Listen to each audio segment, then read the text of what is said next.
దేశం కాడికి వచ్చేసరికి మతం లేదండి. దేశం కాడికి వచ్చేసరికి దేశ ప్రజల రక్షణకు సంబంధించి వచ్చినప్పుడు మతం లేదు. పాకిస్తాన్ వాడు ఒకవేళ అటువైపు నుంచి క్రైస్తవుడే వచ్చిన, పాకిస్తాన్ వైపు నుంచి ముస్లిం వచ్చిన, పాకిస్తాన్ వైపు నుంచి హిందూ వచ్చిన, మన దేశ భద్రతకి ఏదైనా ఆటంకం అనంటే సైనికులతో పాటుగా మీ అందరితో పాటుగా క్రైస్తవ కుర్రాళ్ళు కూడా ఆయుధాలు పట్టుకొని ఈ దేశ రక్షణ కోసం నిలబడతారు. అది చెప్పాలనుకున్నాను. దయచేసి నేను చెప్పే విధానంలో బై మిస్టేక్ లో మాట్లాడటం టంగ్ స్లిప్ అయింది. దయచేసి ఈ విషయంలో క్షమించండి. చెప్పండి ప్లీజ్. చెప్పండి.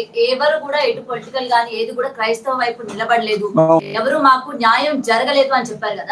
మరి ఇప్పటి వరకు కూడా ఏ వ్యక్తి చనిపోయినా, ఏ మతం వ్యక్తి చనిపోయినా కూడా 1-2 రోజులకే వదిలేశారు. కానీ పాస్టర్ ప్రవీణ్ చనిపోయినప్పుడు ఇది మత కలహాలు అవ్వకూడదు, అసలు నిజాలు ఏంటి అని చెప్పి దాదాపు 1 నెల రోజుల పాటు కృషి చేసి 400 పైగా సీసీటీవీ ఫుటేజ్లు బయటికి రిలీజ్ చేసి ఇది జరిగింది యాక్సిడెంట్ అని చెప్పి కూడా అందరికి వాళ్ళు చూపించే ప్రయత్నం చేశారు.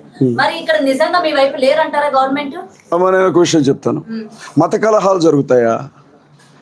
మత కలహాలు జరుగుతాయా? క్రైస్తవులు ఎప్పుడైనా వినండి ప్లీజ్. మీరు అడిగారు నాకు అనుమానం ఉందని చెప్పాను. వినండి తల్లి, మీరు నన్ను ఒక ప్రశ్న అడిగారు. ఇప్పుడు నన్ను ఆన్సర్ చెప్పనివ్వాలి కదా. చెప్పండి.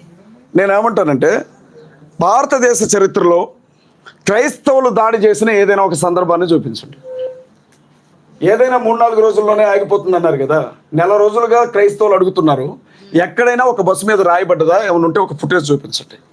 ఏ పెట్రోల్ బంక్ అయినా నిప్పు పెట్టారా చూపించండి. ఏ ఎమ్మెల్యేనైనా గెరావ్ చేశారా చూపించండి. ఎవరు? మేము చేయమండి అట్లాంటి పనులు. ఆ దిక్కుమాలిన పనులు చేసే సంస్కృతి క్రైస్తవులకు ఉండదు. ఫస్ట్ ఇంకొక విషయం కూడా చెప్తా ఉన్నా. మహాసేన రాజేష్ కూడా అతని అభిమానులు ఇదే అన్నారు. ఏమన్నారంటే మత కల్లాలు జరగకుండా అడ్డుపడి. అసలు మత కల్లాలు చేసేదే ఒకటి. ఫస్ట్ ఏ క్రైస్తవుడు చేశాడు, ఎక్కడ చేశాడు చూపిండి. ఒక ఉదాహరణ చూపిండి నాకు. లేచి వెళ్ళిపోతాను ఇక్కడ నుంచి. పలానా క్రైస్తవుడు ఎవరు? ఏది నిజాలమ్మా? ఏది నిజం? వినండి అమ్మా. పోస్ట్ మార్టం రిపోర్ట్ వచ్చినప్పుడు పోస్ట్ మార్టం రిపోర్ట్ లో అసలు ఆయన కడుపులో మందే లేదు అని చెప్పారు. రాజేష్ మహాసేన ఎవరు ఆయన తాగిండు అని చెప్పడానికి? ఆయన చూసాడా? గ్లాసులో ఏమన్నా మందు పోసాడా? సీసీటీవీ ఫుటేజ్ లో ఎవరినైతే ప్రవీణ్ పగాల అంటున్నారో అసలు అది రాంగ్ ఫుటేజ్ అని ఒక ఛానలే చెప్పింది కదమ్మా. ఎవరు? నేను పోలీస్ నన్ను ఐజీన్ చేయి తల్లి, నన్ను ఐజీన్ చేయమా. నేను మాట్లాడుతున్నప్పుడు పోలీస్ ఆఫీసర్ గా ఎవరికి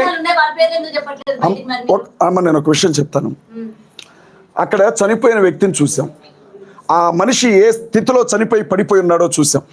మీరు దాదాపు 15 గంటల సీసీటీవీ ఫుటేజ్ తీశారన్నారు కదా. మిమ్మల్నే ప్రశ్న అడుగుతున్నాను. 15 గంటల సీసీటీవీ ఫుటేజ్లో మందు కొనుక్కోవడానికి లిక్కర్ షాప్కే వెళ్ళాడు తప్ప అన్నం తినడానికి ఏ హోటల్కి వెళ్ళలేదమ్మా. హైదరాబాద్లో బయలుదేరిన వ్యక్తి రాజమండ్రికి వచ్చే వరకు మందు తాగుతూనే వచ్చాడే. ఒక చోట క్వార్టర్ కొనుక్కొని తాగాడు, ఒక చోట ఏమంటారు బ్రాంతి కొనుక్కొని తాగాడు, ఇంకో చోట బీర్ కొనుక్కొని తాగాడు. ఎవరైనా తాగుబోతు సహోదరులు ఎవరైనా ఉంటే ఒక మాట చెప్పండి. అది సాధ్యమేనా? ఎవరైనా తాగితే ఒక బ్రాండ్ తాగుతారు. ఇన్ని బ్రాండ్లు దారి పొడుగునా తాక్కుంటూ వస్తారా? సరే తల్లి, ఒకవేళ ఇది కూడా వాస్తవమే అనుకుందాం. రామవరపాడు జంక్షన్లో ఆ మనిషి 4 గంటలు అక్కడే ఉన్నాడు అని చెప్పారు కదా. 4 గంటల సమయంలో మనిషి పడిపోయి స్పృహలేని స్థితిలో ఉంటే తలకుండే హెల్మెట్ తీరా, ముఖానుకుండే మాస్క్ తీరా, ముఖం మీద కొన్ని నీళ్లు చల్లరా? అక్కడ ఉండే ఆ ఎస్ఐ సుబ్బారావు గారు ఏమైనా సాక్ష్యం ఇచ్చారు? ఆయన తాగలేదు అని చెప్పారు. ఎవరు? ఆయన తాగలేదని చెప్పారు కదా. అదెందుకు వినబట్టలేదు మీకు? అసలు ఆయన తాగలేడు అని చెప్పారు కదా ఎస్ఐ సుబ్బారావు గారు.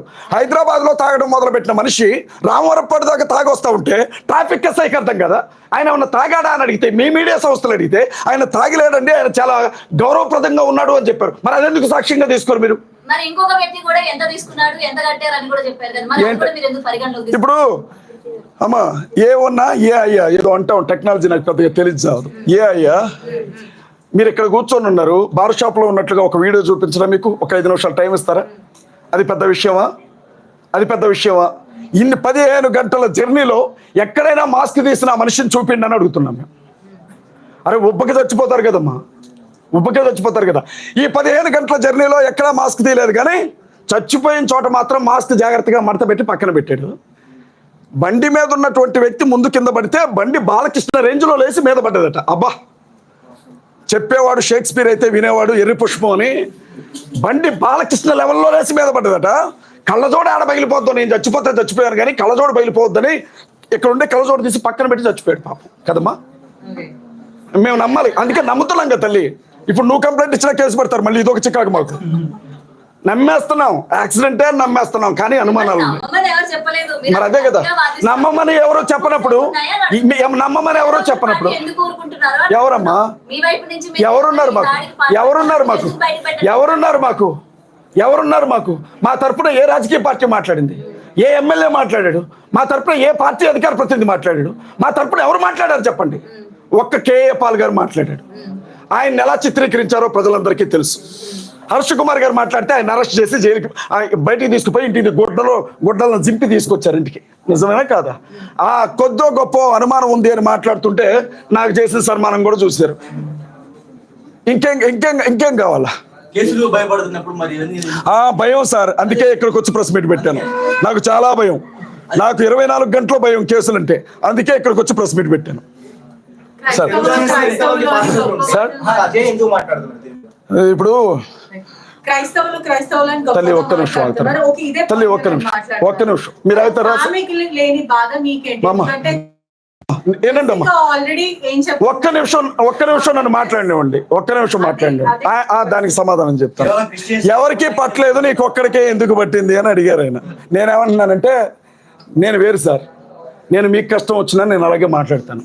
నా మనసు ఊరుకోదు, నా పద్ధతి అది. నేను ఒక్కడ మాట్లాడమేంటి సార్? అభినయ్ మాట్లాడేదా? ఇంకా అభినయ్ అరెస్ట్ చేయాల, కేసు పెట్టారులేండి, ఫ్రీగా వదిలిపెట్టలా. ఆయనకు కూడా కావాల్సినవి ఇచ్చారు. ఆయనకి రాజానగరంలో వచ్చినాయి ఆ నోటీసులు. ఆయన్ని అరెస్ట్ చేస్తారు. వీకేఆర్ మీద కేసు పెట్టారు, హర్ష్ కుమార్ గారి మీద కేసు పెట్టారు, కేఏ పాల్ గారి మీద కేసు పెట్టారు. ఎందుకు పెట్టలేదు సార్? నేను ఒక్కడైనా కోన్కిస్కా గొట్టంగా నేనేమన్నా సార్ ఒక్కడనే అంటారు మీరు? ఎంతో మంది, కొన్ని లక్షల మంది క్రైస్తవులు కొట్లాడుతున్నారు ఇవాళకి కూడా.